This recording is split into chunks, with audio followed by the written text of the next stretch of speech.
lakini kukuza biashara ya huduma, na hili tumeliwekea mkazo sana katika upande huu. This is why Kenyans think Samia Suluhu hates them. Na madai mbalimbali, basi madai yenu yawe ya halali na yaelekezwe serikalini. A fresh tremor is ripping across East Africa's economic corridor, and it bears the firm signature of Tanzanian President Samia Suluhu Hassan. With a stroke of a pen, Suluhu has ignited what some are already calling a silent trade war, and Kenya, unsurprisingly, is not in a clapping mood. I don't think the two wrongs can ever make a right. Suluhu's administration has drawn a thick red line around Tanzania's informal economy, banning foreign nationals from operating in 15 sectors previously open to all. Katika sera hii au mkakati huu wetu wa leo, tunaenda kuzungumza hasa kushughulikia yale maeneo 8 ambayo ni ya msingi. La kwanza, kuimarisha ushindani katika sekta binafsi. Na hii maana yake ni kwamba kuhakikisha sekta binafsi inaweza kutengenezewa mazingira wezeshi ya kupata mikopo yenye gharama nafuu, sio mikopo kandamizi, ambayo hii tunajua kwamba kina mama, vijana na makundi mbalimbali yataweza kuhakikisha kwamba wanapata kuimarisha ushindani wao katika sekta hii binafsi, na hasa kupata rasilimali fedha na mikopo mbalimbali yenye gharama. From retail shops and mobile money services to electronics repair, hair salons, home cleaning, curio shops, and even real estate brokering, the directive is clear. These businesses are for Tanzanians only. Lingine litaguswa ni lazima kusimamia mifumo ya kisera na kisheria, ambayo jinsi gani tunaweza kuiwisha mifumo hii. Lengo kubwa ni kwamba Watanzania waweze kushiriki vizuri katika swala zima la biashara. Signed and sealed by Industry and Trade Minister Selemani Jafo, the new directive took effect immediately, with no grace period for foreign investors, many of them Kenyans, who have built livelihoods in Tanzania's urban corridors. Violators will be met with a no-nonsense hammer, 10 million Tanzanian shillings in fines, equivalent to 500,000 Kenyan shillings approximately, visa revocation, and up to 6 months in jail. And that's not it. Tanzanians who help foreigners bypass the rule are also on the hook, facing fines and jail time themselves. Kwanza sisi wote tuko katika East African Community, na mara kwa mara tunajadiliana kupitia kwa kikao hicho. And across the borders, Kenyans aren't smiling, they are furious. Prime Cabinet Secretary Musalia Mudavadi called the directive far-reaching and diplomatically sensitive, hinting that the matter now sits squarely on President Ruto's desk. From that, Tanzania imepiga marufuku biashara za kigeni. Labda tu kwa kidiplomasia inamaanisha nini, na kama taifa mnafanya nini kwa ushirikiano wa kikanda? Asante.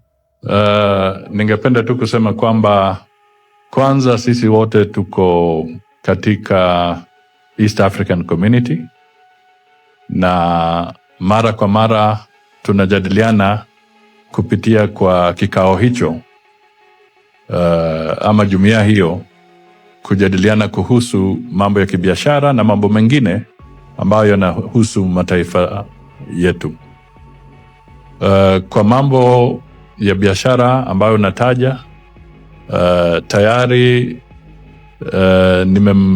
namtafuta ama nimempigia waziri wa mambo ya nchi za kigeni wa Tanzania.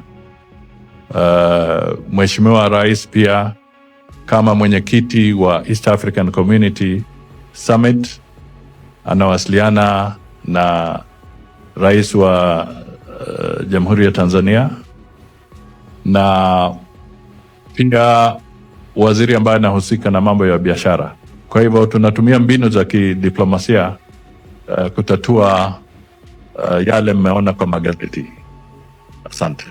Trade Cabinet Secretary Lee Kinyanjui came out breathing fire on the other side, warning that if the policy is not reversed, it would undermine the core objective of regional economic integration under the East African Common Market Protocol.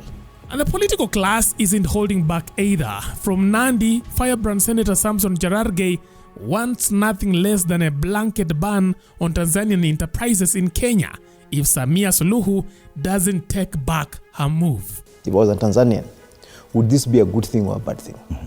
Because you see, we sometimes get carried away in, so we are looking at this from a Kenyan perspective. And from a Kenyan perspective, we feel Tanzania has been unfair. But if you look at this from a Tanzanian perspective, if you're a Tanzanian and you're competing for small trade licenses with foreigners, it's the same thing we keep hearing here.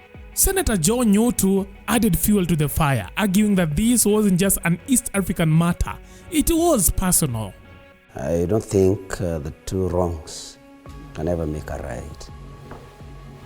But Tanzania has been, although I know this particular ban does not affect Kenya alone, but basically, there's a lot in what is not said than what has been said. Basically, most of this hostility towards foreigners is directed at Kenyans, especially when you're talking about Tanzania. Because we have not seen Tanzania in the recent past treat nationals from other neighboring countries in the way it has, the way it has treated the Kenyans. And this is not just about President Samia. You remember there is one time during the regime of the late Magufuli, when some animals from the Kenyan side were actually sold off as a punishment that because of our pastoralists grazing on the Tanzanian side. And there is no denying the timing is awkward. For months now, Samia Suluhu has been enduring digital beatings from Kenyans over human rights concerns in her administration. Hence, why Kenyans feel the move was personal, a bruised reaction to the digital lashings she has been receiving from Kenyans.